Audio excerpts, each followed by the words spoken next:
¿Quién como Dios? Nadie como Dios. Un saludo en el Señor, espero que se encuentren muy bien. En el día de hoy los voy a acompañar para que estudiemos un maravilloso tema de cómo y por qué formar virtudes. Mi nombre es Adriana Gómez, misionera de la comunidad Lazos de Amor Mariano de la localidad de Río Negro. Vamos a empezar con una pequeña oración. En el nombre del Padre, del Hijo y del Espíritu Santo. Amén. Amado Jesús, te alabamos, te bendecimos y te damos infinitas gracias, Señor, por permitirnos, Señor, encontrarnos, Señor, para compartir en este día, Señor. Te pedimos, Señor, que envíes tu Santo Espíritu sobre cada uno de nosotros, que nos des la sabiduría, la inteligencia, Señor, el entendimiento, Jesús, un corazón dócil, Jesús, para saber escuchar tu voz. Te consagramos, Señor, este momentico y nos ponemos bajo el manto maternal de la Santísima Virgen María. Gloria al Padre, al Hijo y al Espíritu Santo, como era en un principio, ahora y siempre, por los siglos de los siglos. Amén. Bueno, para empezar, quiero leerles el Salmo 15, que nos dice: Yahvé, ¿quién vivirá en tu tienda? ¿Quién habitará en tu monte santo? El de conducta íntegra, que actúa con rectitud, que es sincero cuando piensa y no calumnia con su lengua, que no daña a conocidos ni agravia a su vecino, que mira con desprecio al réprobo y honra a los que temen a Yahvé, que jura en su perjuicio y no retracta, que no presta a usura su dinero, ni acepta sobornos contra el inocente. Quien obra así jamás vacilará. Palabra de Dios, te alabamos, Señor. Mire qué hermoso el Señor cómo nos habla. Señor, ¿quién habitará en tu monte santo? Esto quiere decir, Señor, ¿quién irá al cielo? ¿Quién gozará eternamente de tu presencia? Y el Señor lo dice: quien tenga una conducta íntegra, quien tenga rectitud. El Señor nos pide una rectitud de corazón, una pureza de intención en todo lo que hagamos. Y vemos como una persona íntegra es aquella que siempre quiere hacer el bien, es aquella que siempre tiene su mirada puesta en Dios y quiere agradarle y quiere obrar al bien, quiere hacer el bien a los demás, siempre piensa en los demás, no está haciéndole daño a nadie. Y si nos vamos al Antiguo Testamento, cuando nuestros primeros padres fueron creados, se nos dice que fueron creados con una integridad plena. O sea, ellos no pecaban, ellos no ofendían a Dios, ellos tenían un estado original de santidad, era un don gratuito de Dios. Pero vemos cómo después del pecado original se deterioró profundamente la naturaleza humana, y ese estado anterior de integridad y de santidad con el que fuimos creados se perdió completamente y quedó ofuscada la razón y debilitada la voluntad en el hombre. Fue un daño terrible y fue una ofensa demasiado grande a Dios, que ningún hombre pudo o podía reparar ese pecado tan grande que se había cometido ante Dios. Es ahí cuando nuestro Dios Padre decide enviar a su Hijo único para rescatarnos.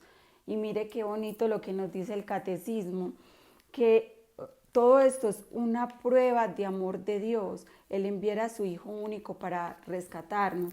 Y nos dice en el numeral 457, el Verbo se encarnó para salvarnos y reconciliándonos con Dios.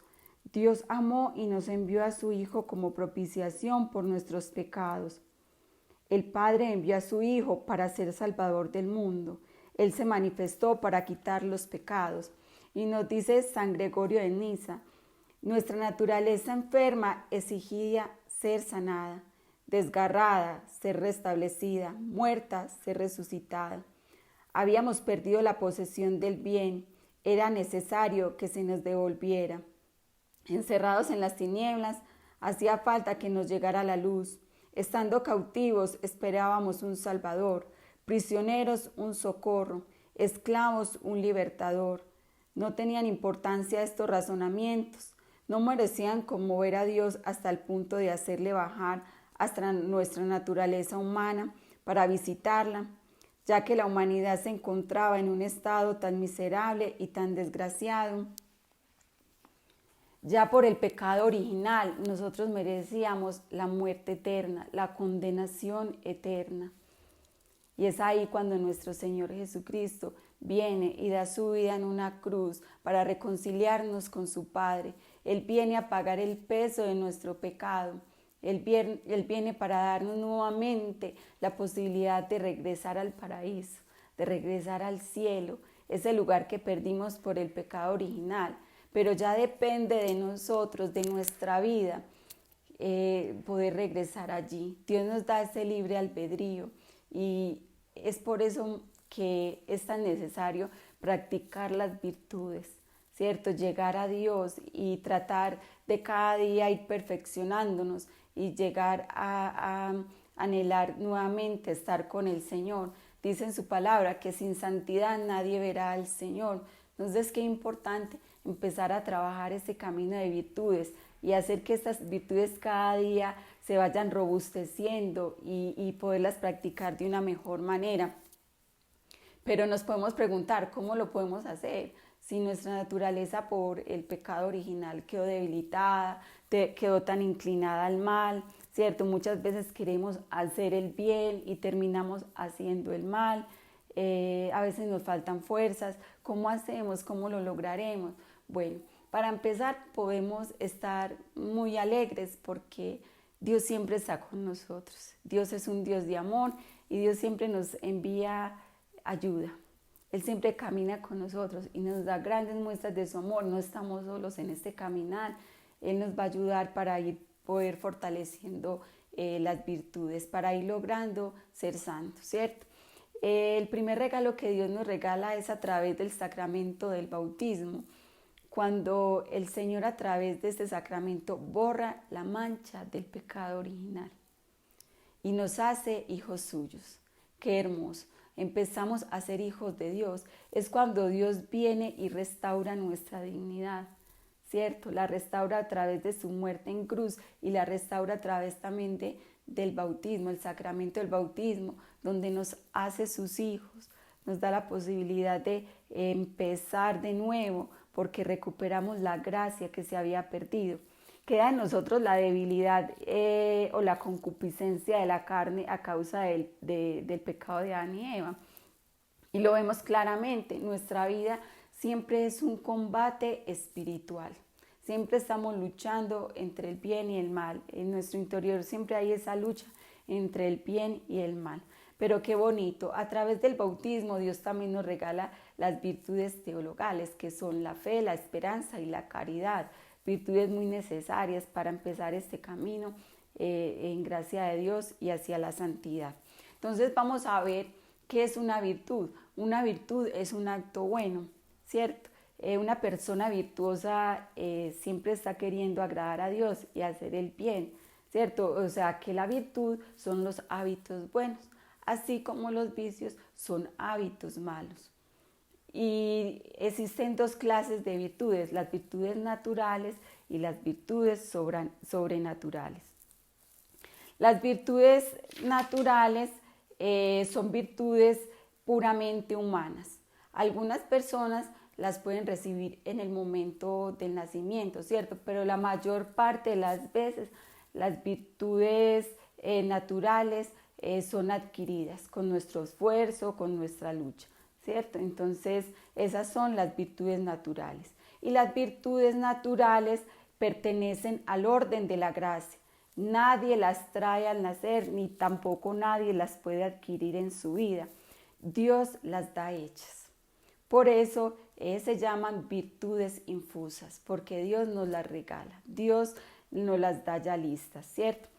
Entonces, en las virtudes sobrenaturales existen las virtudes cardinales y las virtudes teologales.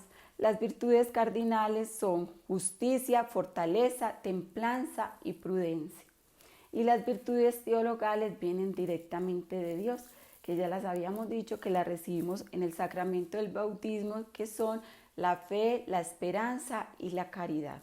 Vamos a ver qué quiere decir cada una de ellas. La fe es creer en Dios, en las verdades que Él nos ha revelado y que la iglesia nos enseña, ¿cierto? Creemos en ellas, aún sin ver, aún sin conocer, pero se nos ha dicho y las creemos. Esa es la fe, creer aún sin ver lo que Dios nos ha revelado en su palabra, lo que la Santa Iglesia nos enseña, ¿cierto? Son verdades en las que debemos creer y Dios nos da esa gracia de creer, ¿cierto? O sea, esa es una virtud teologal que es la fe. La otra es la esperanza. ¿Qué quiere decir la esperanza? ¿Esperamos en quién? Esperamos en Dios. Esperamos que tenemos una vida eterna, que hay un cielo prometido, que si obramos bien, que si trabajamos para ser santo, que si practicamos las virtudes, llegará un día en que podremos gozar eternamente de la presencia del Señor. Y esto nos da un sentido de vida diferente, esto nos hace luchar, nos da un aliciente para ser buenos, ¿cierto? Porque sabemos que vale la pena renunciar a tantas cosas, a tantos vicios que hay en este mundo, tantas cosas que nos puede seducir el mundo, el demonio y la carne, pero que vale la pena renunciar porque nuestro premio es mayor cuando estemos en la presencia del Señor. Y la caridad es el don que Dios nos da, el don del amor, el don de poder amar a Dios, amar al prójimo, amarnos a nosotros mismos. Mire qué lindo, Dios nos dota de todo lo que necesitamos para ir al cielo. Entonces, qué bonito poder de verdad pedirle a Dios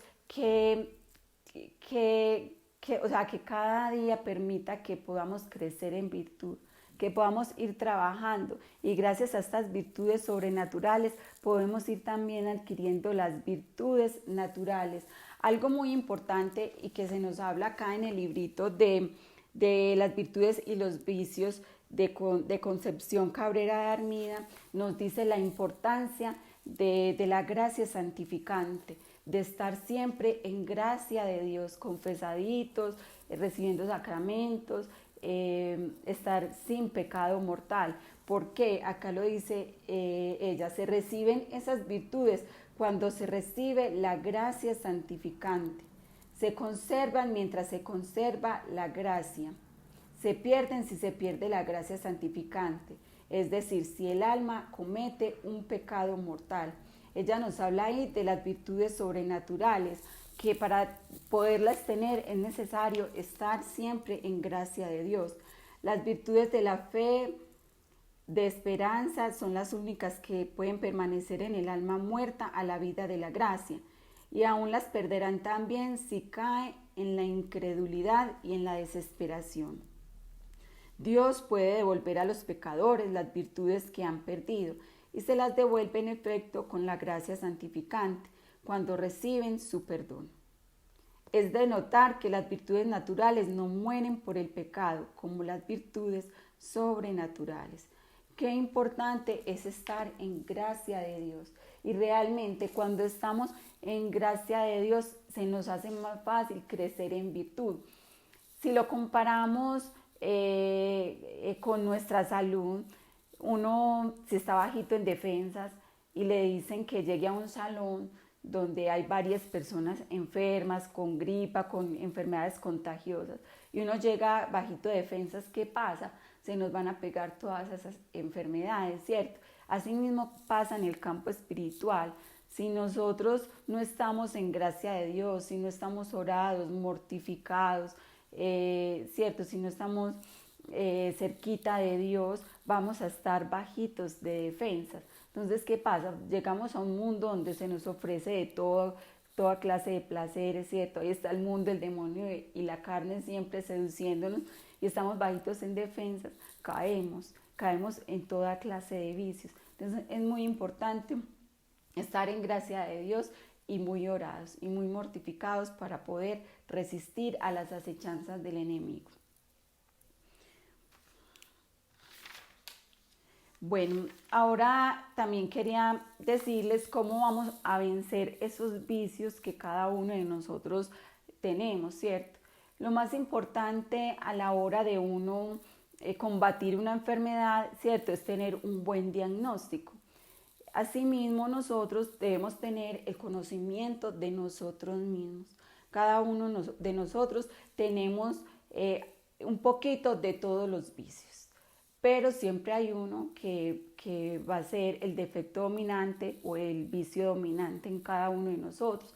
Entonces es muy importante identificarlo para empezar a trabajar en este vicio dominante.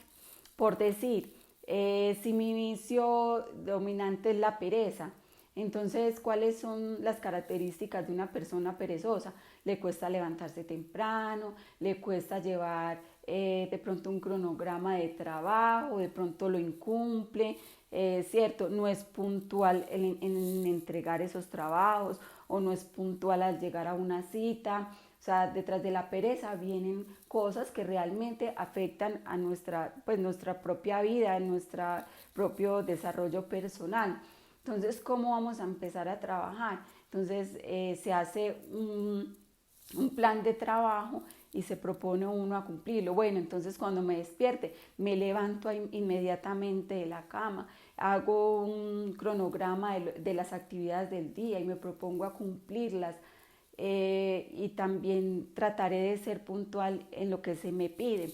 Esto ayuda bastante. Y dicen que después de 21 días de uno trabajarle a una virtud ya se convierte en un hábito. Recordemos que una virtud es un hábito bueno. Entonces, qué importante es formar la voluntad, exigirnos y tratar siempre de dar lo mejor de nosotros mismos. No quedarnos ahí como ahí resignados a lo que somos. No, hay que trabajar y Dios nos invita constantemente a que mejoremos, a que en el camino espiritual siempre debemos estar avanzando. Entonces, qué importante es esto. Entonces, ¿cómo vencer la soberbia con humildad? ¿Cómo vencer la avaricia con generosidad? O sea, para todos los vicios hay siempre una virtud que nos va a ayudar a contrarrestar ese vicio. Y es muy importante trabajarle a la virtud de la humildad. A todos nos pica la soberbia, de una o de otra manera nos pica la soberbia. Y recordemos que la soberbia es el principio de todo pecado. Pecamos por soberbia. Si no hubiera soberbia, ninguno de nosotros pecaríamos. Esto quiere decir que a todos nos hace falta la humildad.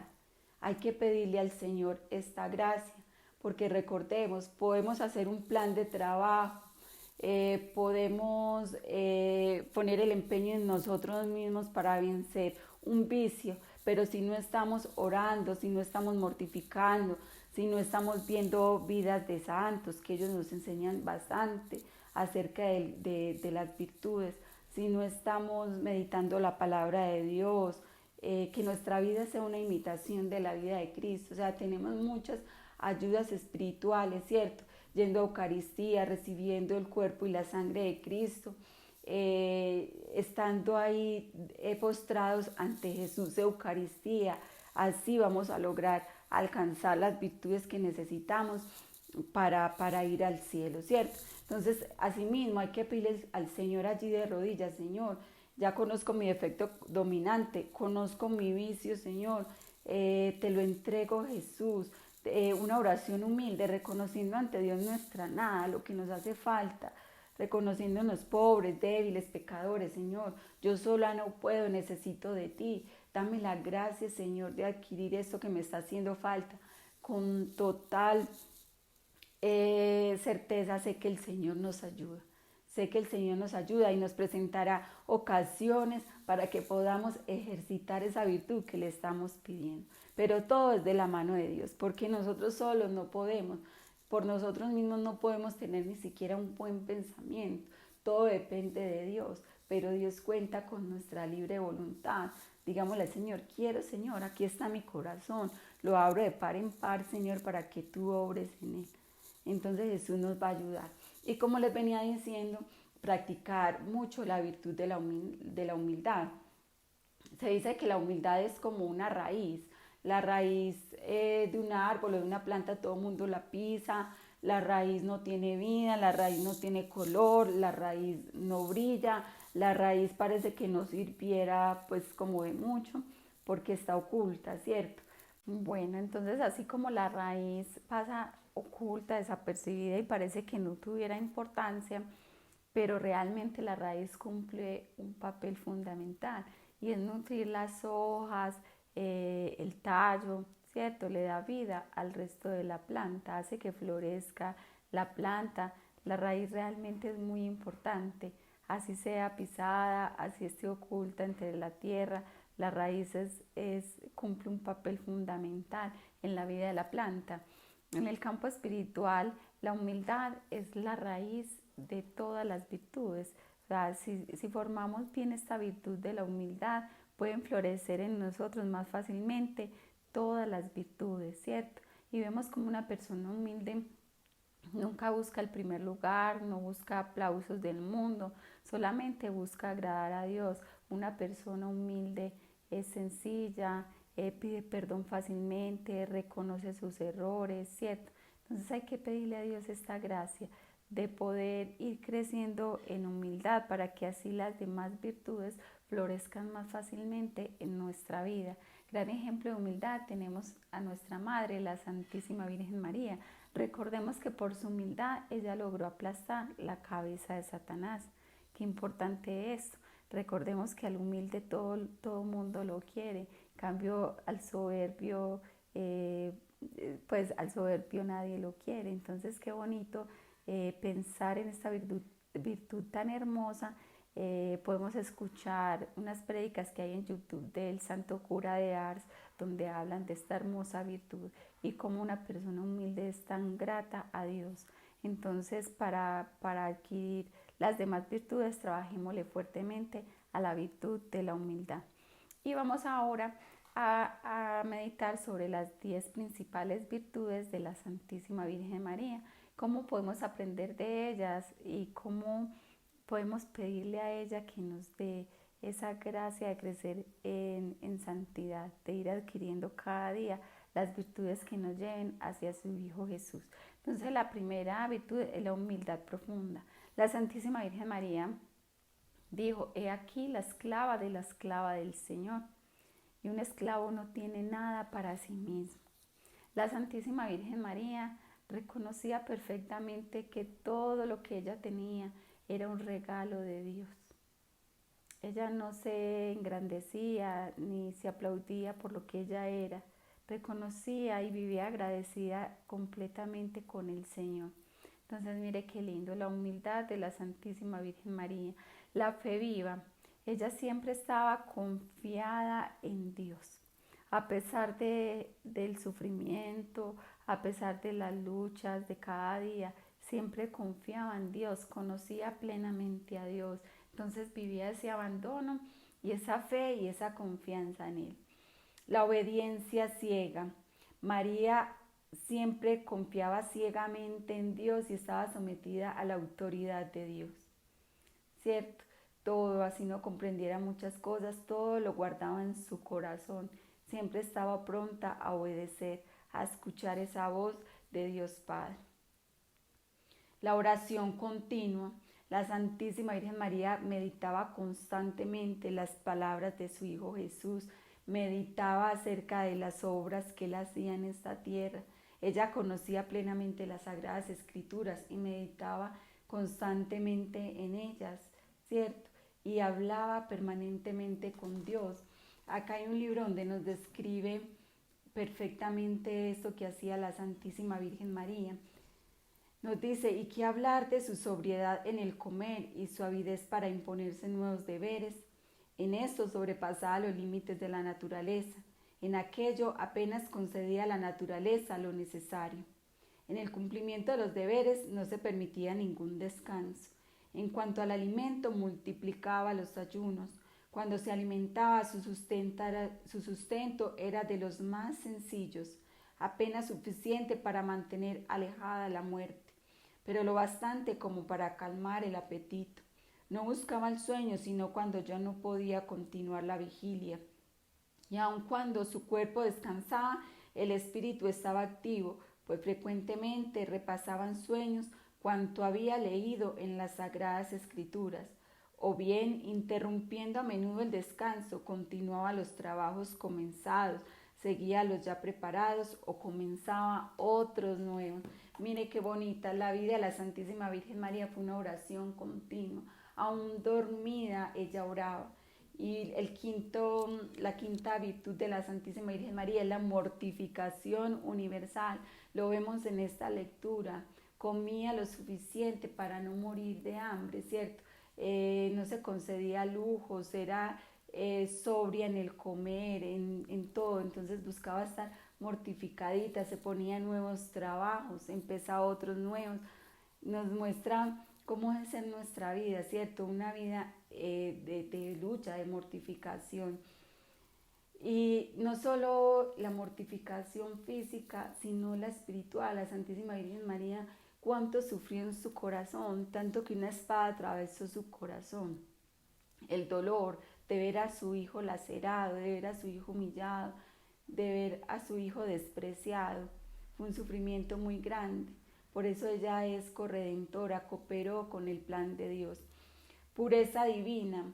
Ella fue creada al igual que Eva, sin mancha, sin pecado, ¿cierto?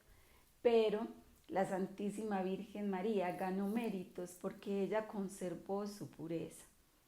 Qué hermoso, la pureza de la Santísima Virgen María. Santa Bernardita, a quien se le apareció la Santísima Virgen María, ella decía que después de verla ya quería morir para volver a verla, porque quedó encantada de su pureza, de su amor, de su ternura. Entonces mire qué lindo, cuánto irradia la Santísima Virgen María de pureza. Qué hermoso, pidámosle a la Santísima Virgen María que sea ella, ayudándonos a conservar un corazón limpio y puro para agradar a Dios. Caridad ardiente. María siempre estuvo al servicio de los más necesitados, y una prueba de ello es ver cómo después del anuncio del ángel Gabriel, al enterarse que su prima Santa Isabel ya estaba en el 6º mes de embarazo, no pensó ni dudó en un momento ir a ayudarle y a estar con ella. Qué hermosa, la Santísima Virgen María era la Madre de Dios y no esperaba ser servida, sino servir. Y ella tenía muy claro esto, porque quien no vive para servir, no sirve para amar. Paciencia heroica. Nunca abandonó el camino, siempre paciente, siempre esperando y abandonadita en el Señor. Dulzura angelical. Entonces no hay consuelo más grande que la ternura, la dulzura de la Santísima Virgen María. Y ella está ahí siempre como buena madre para consolarnos, para escucharnos, para darnos su amor. Su sabiduría divina, que era la Santísima Virgen María, siempre decía, hagan la voluntad de Dios. En sus apariciones siempre lo pide, que pide conversión, penitencia y oración, porque ella quiere que siempre hagamos la voluntad de Dios. Y en las bodas de Caná, que dijo, hagan lo que Él os diga. Entonces, esa sabiduría divina de la Santísima Virgen María siempre nos está invitando a ser fieles a Dios, a cumplir sus mandamientos. Bueno, ya después de esto, ya quería para terminar contarles o pedirles que estemos unidos en oración, pidiéndole al Señor la gracia de retomar las virtudes. Hoy en un mundo donde vemos la pérdida de valores, ¿cierto? Un mundo demasiado desvirtuado. Vemos que ya muchos jóvenes dicen no creer en Dios. Vemos un mundo donde se ha perdido la fe de una forma impresionante. Y la raíz de todo esto es la familia. Muchos padres hoy en día nos preocupamos porque nuestros hijos adquieran conocimientos, adquieran habilidades, lo cual es muy importante y hace parte de la vida, ¿cierto? Pero se descuida la parte más importante, que es darle la fe a nuestros hijos. Es la mejor herencia que se les puede dar. Vemos como hace años habían familias muy numerosas, 15, 18 hijos, pues eran muy numerosas, pero eran familias muy piadosas, familias que de rosario diario, de Santa Eucaristía, así fueran todos descalcitos, pero llegaban a la Eucaristía, se inculcaba el valor de la fe y se tenía a Dios como lo primero. Se nos hablaba de un cielo, de un infierno, ¿cierto? Se habla que si hacíamos el mal tendría consecuencias, ¿cierto? Y hoy en día no, hoy en día se busca tener a los hijos en una burbuja donde no les falte nada, donde todo se les está dando en las manos, donde no se les está formando la voluntad. Y vemos cómo la gente hace tiempo, a raíz de las necesidades tan grandes, porque eran muchos hijos, se cultivaba más fácilmente la actitud, la virtud de la humildad. Los zapaticos del hijo mayor pasaban por varios hijos. Entonces mire qué bonito, se aprendía a convivir, se aprendía a compartir. Entonces qué importante es eso, y se aprendía a orar. Hoy en día cada uno vive como en su mundo aislado, los jóvenes pegados del celular, de la televisión. Dejamos que nuestros hijos se permeen de todo esto, donde por estos medios se pueden adquirir también muchos vicios, ¿cierto? Entonces hay que pedirle a Dios que retomemos los valores, que pongamos más cuidado en la educación de nuestros hijos, porque realmente vinimos a este mundo para amar y servir, para amar, conocer, para conocer, amar y servir a Dios. Entonces ese es nuestro fin, lo demás es añadidura. Entonces pidámosle a Dios la gracia, y yo los invito a que en ese momento hagamos una pequeña oracioncita, entregándole al Señor nuestras vidas, pidiéndole a la Santísima Virgen María que en este momento nos acompañe, nos regale la gracia de ser personas virtuosas, de poder comprender el plan que Dios tiene para cada uno de nosotros, que nos dé la gracia de poder ser coherentes, de poder ser testimonio. Si somos padres, que nos dé la gracia de poder darle un buen ejemplo a nuestros hijos, de poder sembrar en ellos la fe. Santísima Virgen María, acompáñanos, Madre hermosa, y regálanos todas las virtudes que nos hacen falta para ir al cielo. Te consagramos, Santísima Virgen María, todo lo que hemos aprendido en esta noche, los frutos de esta charla, para que queden en lo más profundo de nuestro corazón. Oh Señora mía, Madre mía, yo me ofrezco enteramente a vos, y en prueba de mi filial afecto os consagro en esta noche mis ojos, mis oídos, mi lengua y mi corazón, en una palabra todo mi ser, ya que soy todo vuestro, Madre bondad, guardadme y defendedme como hijo y posesión vuestra. Amén. ¿Quién como Dios? Nadie como Dios. Y después de Dios, nadie como María. Dios los bendiga a todos, y que la gracia del Señor esté con todos ustedes.